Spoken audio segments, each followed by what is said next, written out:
बेटी बचाओ बेटी पढ़ाओ, ये नारा तो इन मनुवादियों का था, इस बीजेपी का था, लेकिन इस पर काम बहन जी करती हैं अपनी सत्ता में। तो नीचे उतरना है, सड़कों पे उतरना होगा, घर घर में जाना होगा, और जैसा आज कहा है वही बातें थी, बस वक्त की बात है। आज वक्त ज़्यादा था, कल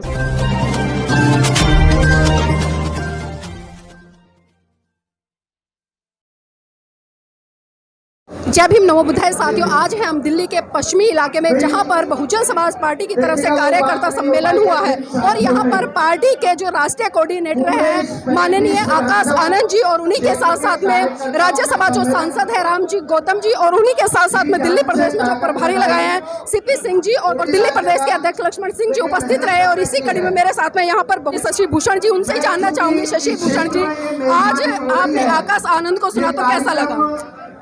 देखिए, हमारी पार्टी में वैसे तो बहुत युवा थे, लेकिन अब हमें जो नौजवान साथी, नौजवान नेता मिला है, इससे युवाओं को एक नया रास्ता, नई ऊर्जा मिली है। कि जिस तरह से अब बहुजन समाज पार्टी में युवाओं की भागीदारी सुनिश्चित की जा रही है, तो क्या लगता है जो आने वाले उत्तर प्रदेश में 2022 के चुनाव या दिल्ली प्रदेश में भी नगर निगम के चुनाव है कि युवा कितनी सक्रिय भूमिका निभा पाएंगे? देखिए, बाबा साहब ने कहा है, बाबा साहब भी अगर सीधी लड़ाई लड़ते तो उन्होंने 2 लड़ाइयाँ सीधी लड़ी, चौबदार तालाब और कालाराम मंदिर की, जिसमें हालात ये हुए कि बाबा साहब को पत्थर लगे, चोट आई और हमारे बहुत सारे लोग घायल हुए। वहाँ से बाबा साहब ने कहा कि हम आमने सामने की लड़ाई नहीं लड़ सकते हैं, और वही बात आज शामिल है कि हम इनसे कभी भी आमने सामने की लड़ाई नहीं लड़ सकते। हम इनसे कानून के रूप में लड़ाई लड़ सकते हैं, और वो कानून के दायरे में रहकर आज हमारे पास जो लड़ाई लड़ने का हथियार है वो हमारे पास वोट का है। हमारे पास वोट है, हम उसका सदुपयोग करके अपनी पार्टी बनाएंगे। अपनी पार्टी बना के, जैसा हमारे आज के मुख्य वक्ता ने बताया, जब पार्टी हमारी होगी तो हम पहली ही बार जैसे गुंडा एक्ट बना के गुंडों को भगाया गया था, ऐसे ही हम पूरे भारत में ये गुंडागर्दी और ये माफियागर्दी, जो आज जो पूंजीवाद है, इस सब का खात्मा होगा। नौजवान है, हुंकार भरी है अभी, और वो है कि अभी तो हुंकार ली अंगड़ाई है, आगे बहुत लड़ाई है। हुंकार इतनी शानदार है तो आगे लड़ाई भी दमदार होगी। जी शशि भूषण जी, मैं ये भी जानना चाहूँगी कि कल इनकी पहली जनसभा थी दूसरे इलाके में, और आज ये दूसरी जनसभा थी, तो कल कुछ साथी शिकायत करते नजर आ रहे थे कि जो पार्टी के राष्ट्रीय कोऑर्डिनेटर हैं आकाश आनंद जी, वो कुछ ज़्यादा अच्छा नहीं बोले। लेकिन आज जब हमने सुना तो आज उनके भाषण में बहुत ज़्यादा मतलब जोश भी था, और एक तरह से कहेंगे कि वास्तव में मिशन मूवमेंट की एक झलक दिखाई दे रही थी। तो कल के भाषण को और आज के भाषण को किस तरह से तुलनात्मक आप देख रहे हैं? देखिए, कल भी उन्होंने बहुत अच्छी बात कही। कल उन्होंने एक बात कही कि हमें ट्विटर छोड़ के, फेसबुक छोड़ के, व्हाट्सएप छोड़ के और इंस्टाग्राम छोड़ के, इन सब को छोड़ के धरातल पे आना पड़ेगा, यहाँ काम करना पड़ेगा, और ये ख़त्म करना पड़ेगा कि फेसबुक पे डाल दिया बहन जी आ रही हैं, इतनी सीट हमारी हैं, ये नहीं चलेगा। कल भी ये बात कही थी, और आज भी उन्होंने बहुत अच्छी बात कही है। उन्होंने ये है कि कल से ज़्यादा वक्त आज लिया है, तो आज ज़्यादा बात कही है। कल उन्होंने कम वक्त लिया था, लेकिन कम वक्त में अच्छी बात कही थी, छोटी बात कही थी। आज ज़्यादा वक्त लिया है, ज़्यादा बात कही है, तो ज़्यादा बात कही है, लेकिन कल भी बहुत अच्छी बातें थी उनकी।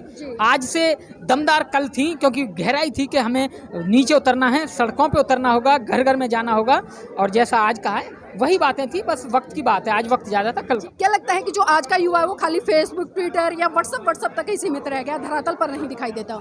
देखिए, जैसा अभी मैंने बताया कि ये तो ठीक है कि सोशल मीडिया का ज़माना है, और सरकार ने ऐसी स्थिति पैदा कर दी है कि हमें 2 साल लॉकडाउन रहने के बाद भी बेरोजगारी महसूस नहीं हुई, क्योंकि सारा टाइम हम मोबाइल पे बिता रहे हैं। हमें पता ही नहीं चल रहा कि हम बेरोजगार हो गए हैं, हमें पता ही नहीं चल रहा कि हम लॉकडाउन में रह रहे हैं। उसका कारण है क्योंकि सरकार ने एक नीति बनाई, डाटा फ्री दिया।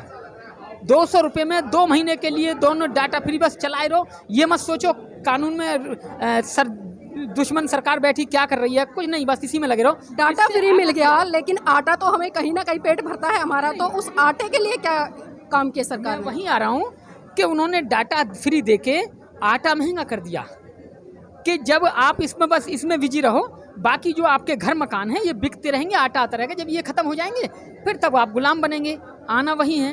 तो दुश्मन की नीति बड़ी शानदार थी, लेकिन हमारा आगाज़ भी बड़ा जोरदार है, और जोरदार आगाज़ शानदार नीति को ख़त्म कर देगा। तो इसी कड़ी में मेरे साथ में पूनम अम्बेडकर जी भी हैं, उनसे भी जानना चाहूँगी। पूनम जी, आज का जो भाषण था आकाश आनंद जी का, खासकर युवाओं को एक केंद्र बिंदु में रखते हुए, किस तरह से देख रहे हैं इसको? देखिए, मैंने पहली बार भाषण तो मैंने बहुत सुने हैं, लेकिन पहली बार ऐसा भाषण देखा, सौम्य तरीके से उन्होंने जो युवाओं को समझाया। कोई भड़काऊ भाषण नहीं था, कोई हाय तौबा नहीं थी, चिल्लाना नहीं था। मतलब ये देखिए, संविधान के दायरे में रहकर उन्होंने युवाओं को इतनी चेतना भर दी, इतनी भर दी कि युवा थामे नहीं थम रहा था। आकाश जी को देखकर इतना जोश था युवाओं में कि थामे नहीं थम रहा था। ऐसे लग रहा था कि आज ही सत्ता पर बैठा देंगे युवा। तो आकाश जी जो बाबा साहब, काशीराम जी, बहन जी, तीनों की आइडियोलॉजी को लेकर जो आज मूल मंत्र कहूँगी मैं, तो मूल मंत्र जो युवाओं को देकर गए हैं, उससे लग रहा है कि यूपी और दिल्ली दोनों फतह होने वाली हैं। जी, क्या लगता है कि जिस तरह से आज युवाओं ने भी अपनी भागीदारी निभाई और खासकर महिला युवाओं ने, क्योंकि हम अक्सर देखते थे पार्टी में बहुत कम महिलाएं दिखाई देती थी, लेकिन आज यहाँ पर काफ़ी जन सैलाब उमड़ा है। और जो एक अनुशासन की बात की गई कि जब तक कोई भी व्यक्ति अनुशासन तरीके से पार्टी के संगठन में काम नहीं करेगा, वो पार्टी में सक्रिय रूप से अपनी भूमिका नहीं निभाएगा, तो हम लोगों तक अपनी आइडियोलॉजी नहीं फैला पाएंगे। तो क्या लगता है कि आज जो युवा है, खासकर महिलाएं, उसको घर घर जाने की ज़रूरत है? क्योंकि देखिए, जब महिलाएं घर से निकलती है तो बहुत सारे लोगों को समझाती है, पूरे परिवार को समझाती है। तो आप महिला हैं, तो इस कड़ी में किस तरह से काम करेंगे? देखिए, मैं तो पहले से ही काम कर रही हूँ और बसपा के लिए भी और सामाजिक तौर पर भी, लेकिन अब आकाश जी जब बीच में आए हैं हमारे, तो और नया जोश जाग गया और काम करने की जो फुर्ती है वो दुगनी हो गई है, जोश जो है वो दुगना हो गया है। तो महिलाओं के बीच में जाकर, वैसे तो महिलाएं देखकर ही खुद पे खुद ही आ रही हैं, अब हमारा जो दिल्ली का जो मूवमेंट है, जो बसपा मूवमेंट है, वो हम आगे बढ़ाने के लिए, क्योंकि 50% की जो दावेदारी जो करती थी महिलाएं, आज वो मिल रही है महिलाओं को बसपा के अंदर। आप देखिए, अभी खुद मुझे भी बसपा से पद मिला है, विधानसभा पे अध्यक्ष बनाई गई हूँ। जॉन कॉरेंटर हैं, रजनी जी हैं, और एक और नाम याद नहीं आ रहा मुझे उनका, वो भी बनी है। तो महिलाओं को ऊपर पदों पर पहुंचाया जा रहा है, जिससे कि महिलाएं थोड़ी और जागरूक होकर निकलें और महिलाओं को बस क्योंकि देखिए, सामाजिक तौर पर तो महिलाएं निकल रही थी, लेकिन राजनीति में आते हुए थोड़ी डरती हैं, क्योंकि उन महिलाओं को डराया गया कि राजनीति जो है बहुत गंदी चीज़ है। अब उनको समझाने की ज़रूरत है कि बहन जी को देखकर सीखिए कि राजनीति कोई गंदी चीज़ नहीं है। इनको महिलाओं से ही डर लगता है कि कहीं महिलाएं ही राजनीति ना करने लग जाए। तो अब महिलाओं को राजनीति में आना चाहिए। बसपा उनके लिए इंतजार कर रही है कि वो आए और आगे बढ़े। अपना सम्मान जो बसपा में ही है महिलाओं के लिए ज़्यादातर, तो क्योंकि उसकी मुखिया जो है महिला है और वो पूरे मजबूताई से महिलाओं की बात उठाती हैं बहन जी। तो अब आप दिल्ली के अंदर भी आपने देखा, यूपी के अंदर भी आपने देखा कि महिलाओं के साथ, छोटी छोटी बच्चियों के साथ बहुत रेप हो रहे हैं और न्याय भी नहीं मिल रहा है। तो अब दिल्ली और यूपी को, दोनों को बहन जी की ज़रूरत है, हर तरीके से, रोजगार के लहजे से भी और महिलाओं के सम्मान से में भी।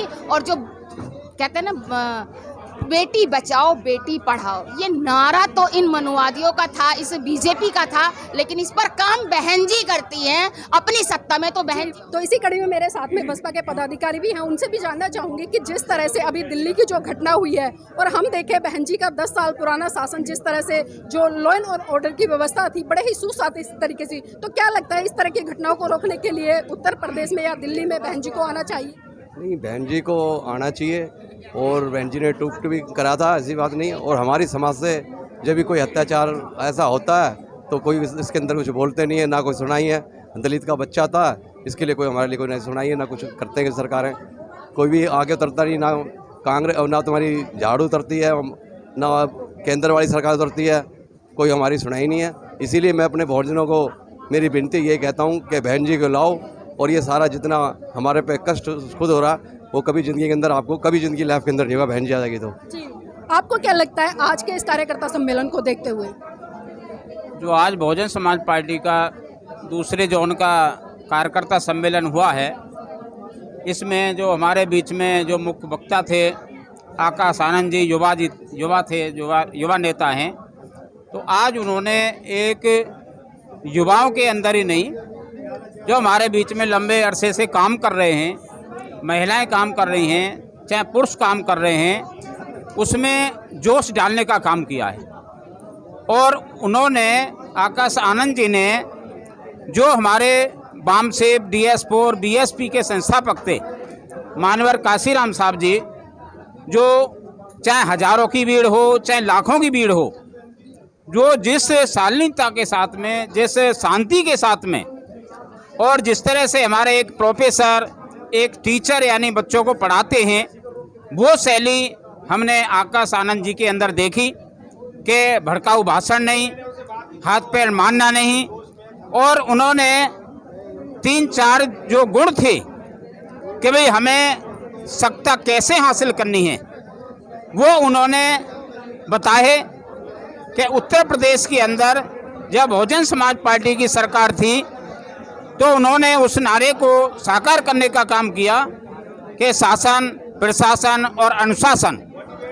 जब बहुजन समाज पार्टी के नेतृत्व में सरकार बनी तो उसमें शासन प्रशासन का जो अनुशासन था कि उत्तर प्रदेश को 1 नंबर प्रदेश बनाने का काम किया, चाहे एजुकेशन का मामला है, चाहे लॉ एंड ऑर्डर है, और चाहे बेटियों की सुरक्षा का मामला है, चाहे महिलाओं की सुरक्षा का मामला है। इस पर उन्होंने प्रकाश डालने का काम किया। और जो मानव काशीराम साहब ने एक पेन के माध्यम से बहुजन समाज को जो 15% या 85% का जो गणित है उसको बखूबी उन्होंने आकाश आनंद जी ने समझाने का काम किया। और उन्होंने एक महत्वपूर्ण बात रखी कि हमें सत्ता में भागीदारी नहीं चाहिए, हमें सत्ता में भागीदारी नहीं चाहिए जब हम 100 में से 85 हैं और हमारा वोट इतना है, तो हमें सत्ता में भागीदारी नहीं चाहिए बल्कि पूर्ण रूप से हमें सत्ता चाहिए।